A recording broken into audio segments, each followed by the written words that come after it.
Deep in the heart of Port St. Lucie, Florida, nestled within a quiet, unassuming neighborhood park, stands an oak tree unlike any other. Locals know it as the Devil's Tree. It's not hard to see why. Twisted and gnarled, its branches are skeletal fingers scratching at the sky. The tree's bark is a canvas of shadows, hiding within its rough texture the darkness that lingers there. An unnatural silence hangs about the oak, a vacuum of noise in an otherwise vibrant soundscape. The very air around the Devil's Tree feels different. It's heavy, oppressive, as if an unseen weight presses down on your chest. A palpable sense of dread seeps from the oak, sending shivers down the spines of those who dare approach. The hair on your arm stands on end, a primal warning from your body to turn back, to flee. Even the sunlight seems hesitant to touch this monstrous oak. The sun's rays, normally so bright and cheerful, are swallowed whole by the tree's dense canopy, casting long, unsettling shadows that dance and writhe like phantoms in the breeze. The Devil's Tree is a place of palpable darkness, a festering wound in the fabric of reality. It is a place where evil has taken root, where the veil between our world and something far more sinister wears frighteningly thin. The Devil's Tree's sinister reputation is not merely the stuff of local legend. Its roots are intertwined with genuine horror, with the chilling crimes of Gerard John Schaefer. In the 1970s, Schaefer, a Martin County deputy sheriff, used the cloak of authority to conceal a heart consumed by darkness. He was a predator, stalking the young and vulnerable, twisting his badge into a symbol of fear. It was under the Devil's Tree's malevolent gaze that Schaefer committed some of his most heinous acts. Two teenage girls, their laughter and dreams brutally silenced, met their end at the base of the oak. Schaefer, driven by a depravity that defied comprehension, tortured and murdered them, their innocent blood soaking into the ground, feeding the evil already rooted there. Weeks later, their bodies were discovered, hidden amongst the brush, mere feet from the oak's trunk. The girls' families, once brimming with hope, were left to grapple with the unimaginable, forever scarred by the darkness that had claimed their daughters. The Devil's Tree stood silent witness, its twisted branches casting long, skeletal shadows over the grisly scene. The murders committed by Schaefer cemented the Devil's Tree's place in local law as a place of dread. But the evil Schaefer unleashed there lingered, seeping into the very essence of the oak, transforming it into a conduit for the paranormal. Those who dare venture near the tree whisper of strange occurrences, of unexplained phenomena that defy rational explanation. Some speak of disembodied whispers carried on the breeze, chilling murmurs that seem to emanate from the oak itself.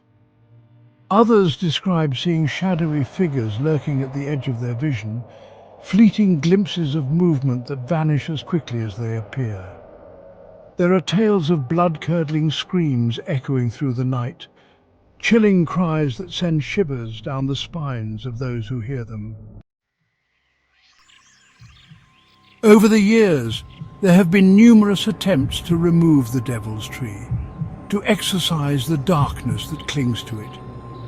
Each attempt has been met with failure, often under bizarre and unsettling circumstances. Chainsaws, their powerful engines roaring to life, have sputtered and died, their blades snapping in two upon contact with the oak's cursed bark. Construction equipment, brought in to uproot the tree and banish it from the park, has malfunctioned in spectacular and dangerous fashion. Workers tasked with removing the oak have reported sudden illnesses, inexplicable accidents, and a pervasive sense of dread that lingers long after they've left the park. It's as if the Devil's Tree itself resists any attempt to be removed, clinging tenaciously to its place of power. In the 1980s and 1990s, whispers of a different kind began to circulate about the Devil's Tree. Rumors spread like wildfire through hushed conversations and fearful glances. The whispers spoke of dark rituals conducted under the oak's twisted branches, of shadowy figures gathering in the dead of night to perform unspeakable acts. Strange symbols crudely carved into the oak's bark seemed to lend credence to these unsettling rumors. The symbols, archaic and disturbing, hinted at a power far older and more sinister than anything found in conventional belief systems. Were these the remnants of dark ceremonies, of pacts made with entities not meant for this world? The Devil's Tree remains standing to this day, a stark reminder of the darkness that can take root in even the most innocuous of places. It is a focal point for the paranormal, a magnet for the unexplained. Whether you believe in the supernatural or not, there is no denying the palpable sense of unease that permeates the very air around the oak. Perhaps it is the residual energy of the atrocities committed there, the echoes of screams and the lingering touch of evil. Or perhaps it is something more, something ancient and malevolent that has claimed the Devil's Tree as its own. Whatever the explanation, one thing is certain. The Devil's Tree is a place of profound unrest, a place where the veil between our world and the next wears dangerously thin. The city has posted warnings urging people to keep their distance from the Devil's Tree, but curiosity, it seems, is a powerful motivator, and the allure of the unknown, the desire to test the boundaries of our reality, often outweighs even the most sensible of precautions. To those drawn to the Devil's Tree by morbid curiosity or a thirst for the paranormal, heed this warning. The darkness that resides there is patient, insidious. It seeps into your mind, whispering doubts, amplifying fears. It feeds on your disbelief, growing stronger with each dismissive thought. Turn back while you still can, for the Devil's Tree is not a place to be trifled with.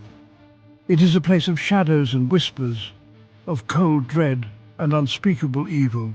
And once you step within its grasp, you may never truly escape its influence.